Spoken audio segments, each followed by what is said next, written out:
네, 이번 영상에서는 이어서 테스트 케이스 컴포넌트를 만들어 보도록 하겠습니다. 앞서서 어떻게 전역 단위의 컴포넌트를 만드는지를 테스트 시나리오 컴포넌트를 보면서 했기 때문에 이 다음부터는 이제 기계적으로 코딩이 들어갈 것 같아요. 먼저 만들기 전에 템플릿부터 만들어 놓도록 하겠습니다. 템플릿, 스크립트, 스타일까지 만들어야 되는데 우리는 스타일을 적지 않을 거기 때문에 스타일까지는 만들 필요 없을 것 같고요. 그리고 이제 스크립트 태그에 뷰 컴포넌트가 들어가게 될 거고, 첫 번째는 태그의 이름, 두 번째는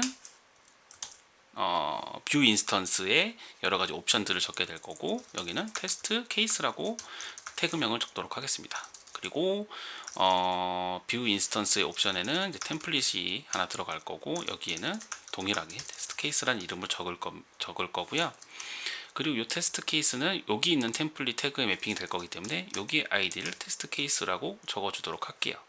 그리고 템플릿 태그 안에는 항상 div 태그가 꼭 아니어도 되지만 하나의 태그로 원뎁스가 있어야 된다라는 거, 그거 하나 넣어놓고 이제 그 다음을 진행해 보도록 하겠습니다.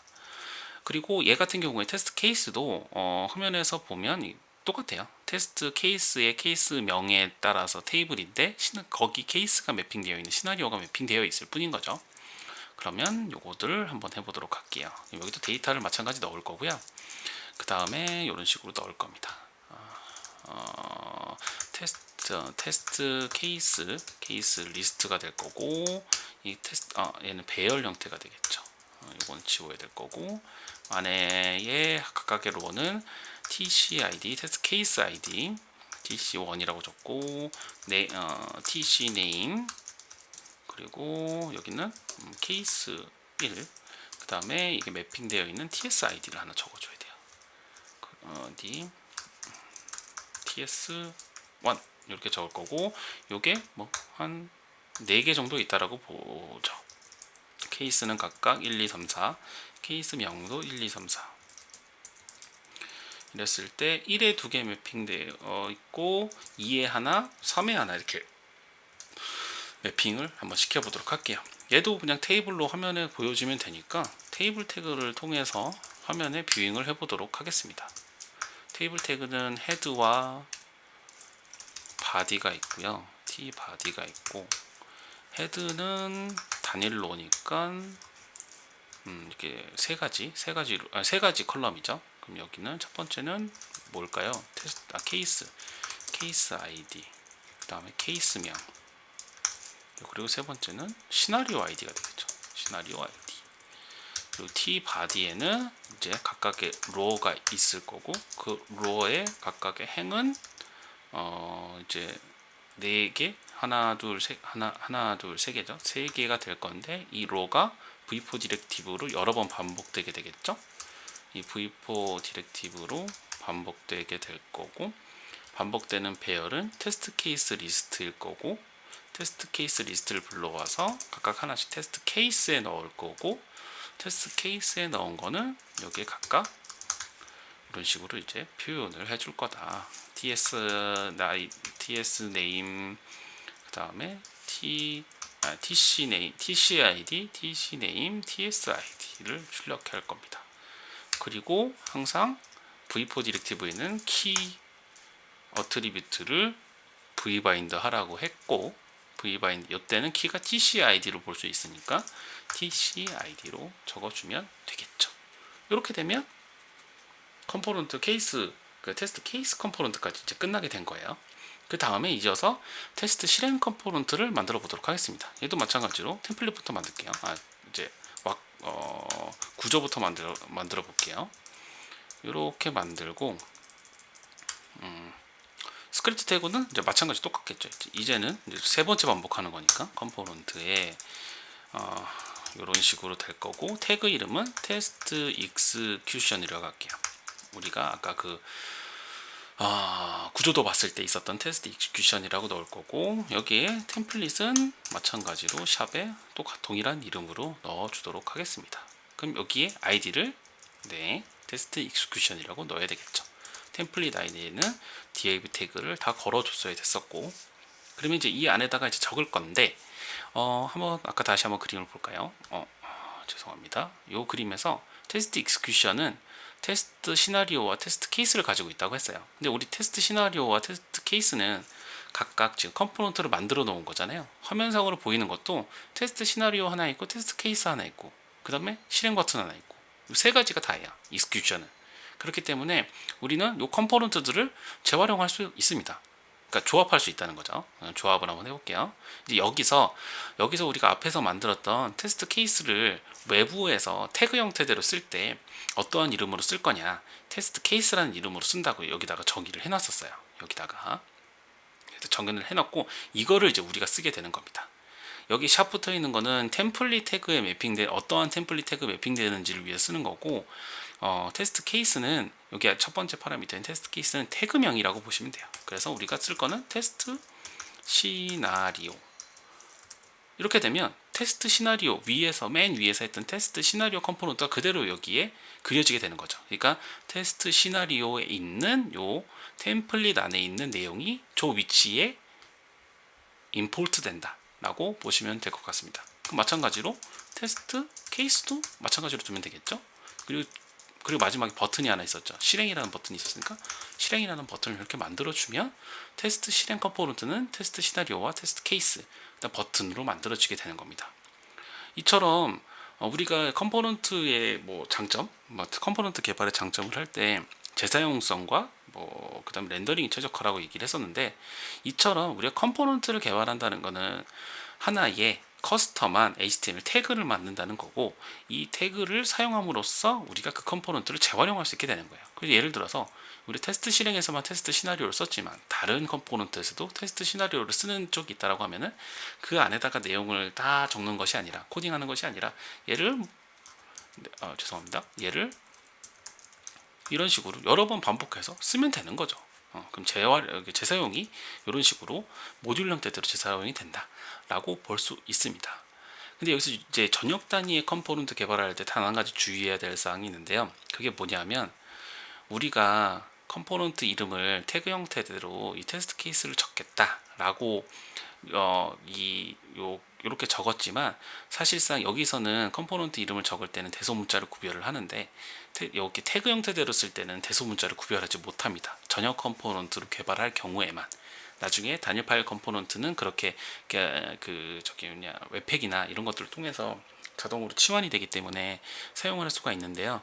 전역 단위의 컴포넌트로 개발할 때는 이렇게 대소문자를 구분하지 못하기 때문에 얘를 이런 식으로 적어줄 수 없어요. 그래서 케이스를 캡업 케이스로 적어 주셔야 됩니다. 요게 조금 주의해 주셔야 될 사항이에요. 그래서 테스트 케이스 이런 식으로 파스칼 케이스로 대문자로 시작한 이런 식으로 이름을 적었거나, 혹은 카멜 케이스로 앞에가 소문자로 시작하는 그런 케이스로 적었더라고 하더라도 걔네들이 대소문자를 구별하지 못하기 때문에 실제로 태그를 사용을 할 때는 이런 식으로 캡업 케이스로 전환을 해주셔서 사용을 해야 된다라는 것이 주의사항이라고 볼 수 있습니다.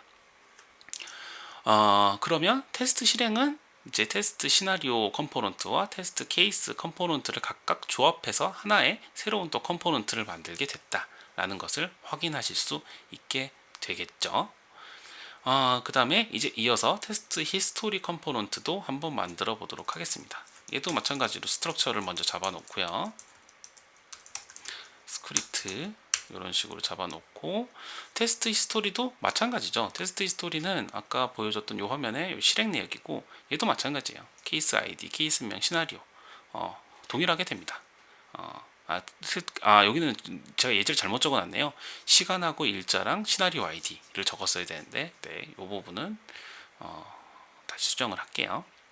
그러면 똑같이 이제 이거는 마찬가지 우리 테스트 케이스나 테스트 시나리오 만들었던 것처럼 똑같이 만들면 되겠죠. 컴포넌트 테스트 히스토리라고 적고요. 그리고 여기는 템플릿을 적을 건데, 이 템플릿은 테스트 히스토리가 될 거다. 근데 이 테스트 히스토리는 여기에 있는 태그에 마운트 돼야 되니까 이렇게 이름을 적어주게 되고요. 이 다음에 이제 데이터 옵션을 통해서 우리가 하나를 더 적어줘야 됐죠. 데이터 옵션을 통해서 적어줄 건데, 데이터 옵션에는 테스트 히스토리 리스트를 적게 될 거고 배열 형태대로 오게 될 거고요. 여기는 뭐라고 적을까요? 데이트 데이트를 2019 오늘이 며칠이죠? 0606 현충일. 그 다음에 타임은 010000 6자리 0000 하나 없애고 그다음 TSID를 적을게요. 그냥 TSID는 뭐 TS1 이런 식으로 뭐 3개가 있다라고 하면 여기 2 이렇게 3 이거는 데이터는 임의로 만드는 거니까 이렇게 만들고 이제 템플릿 태그에 와서 화면에 뷰잉을 하는 테이블을 만들어 주도록 하겠습니다. 테이블 이제 반복이죠. 여기서부터는 t 헤드, t 바디 요건 다 HTML 태그예요. 테이블, t 헤드, t 바디 네, 요거는 뭐 뷰에서 쓰는 거 아니고 그냥 기본 HTML 태그입니다. th는 뭐 일자 시각 그 다음에 시나리오 ID를 적고요. t 바디에는 tr로 적을 거고 td로 각각의 내용을 적을 건데 tr에 v4 디렉티브를 넣을 거고 v4 디렉티브는 테스트 히스토리 리스트가 돌 거고 각각의 테스트 히스토리 리스트의 내용은 여기다가 적을 거고 그럼 여기에 데이트 타임 TSID를 적어줄게고 그리고 키 어트리뷰트는 요거에 이거는 유니크한 키가 지금 제가 따로 만들지 않았는데 일단 TSID로 넣어 놓을게요. 원래는 유니크한 키를 어딘가에 하나가 더 있어야 되는데 GUID라도 될지 뭐 실행 ID가 될지 이를 써야 되는데 지금은 임의로 TSID로 넣어 놓도록 하겠습니다. 이렇게 되면 이제 테스트 히스토리 컴포넌트까지도 이제 개발이 완료됐죠. 그리고 이제 내비게이션 컴포넌트까지 만들고 한번 끊고 다시 이제 진행해 보도록 할게요. 내비게이션 컴포넌트도 마찬가지입니다. 템플릿 스크립트 적고 스크립트에는 view.component라고 적을 거고 내비게이션이라고 할게요. 내비게이션 그리고 여기에 템플릿은 샵 내비게이션이라고 할 거고 템플릿 태그에다가 아이디를 적어줘야 되고 네. 그리고 여기는 데이터가 없어도 됩니다. 어차피 내비게이션은 바뀌지 않는다는 가정을 좀 깔고 갈게요. 지금은 원래는 이제 메뉴를 동적 구성하려면 여기 데이터에 그 내비게이션 메뉴에 나오는 그 값들도 서버에서 가져와야 되는데 지금은 뭐 굳이 그렇게까지 하지 않아도 되니까 일단은 고정으로 한번 보도록 하겠습니다. 그럼 얘는 이제 A 태그로 하이퍼링크 레퍼런스는 그냥 없으니까 샵이라고 두고요. 샵이라고 두고 내용을 뭘로 적을까요? 내용을 뭘로 적을까? 여기가 테스트 실행 그리고 두 번째가 테스트 실행 내역인데 그냥 실행 내역이라고 적을게요. 근데 다만 이제 내비게이션의 용도는 얘를 클릭했을 때 테스트 실행 화면으로 가고 얘를 클릭했을 때 실행 내역 화면으로 가야 되니까 데이터는 없지만 메소드는 있을 것 같아요. 메소드 그러면 뭐 change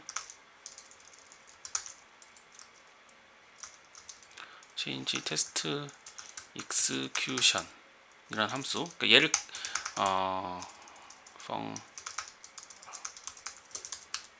얘는 언제 호출이 되냐면은 테스트 실행을 눌렀을 때 클릭했을 때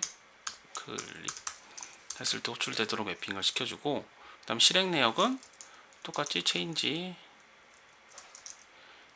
history test history 라고 적어주도록 하겠습니다. 로직은 나중에 넣어 놓도록 할게요. 어차피 여기다 호출이 될 것 같으니까 클릭 이벤트까지만 이렇게 v1 디렉티브로 매핑을 해놓고 준비만 해놓고 코딩은 나중에 추가하도록 하겠습니다. 그럼 일단 여기까지 내비게이션 컴포넌트까지 한번 끊고 다음 영상에서 이어서 가도록 하겠습니다.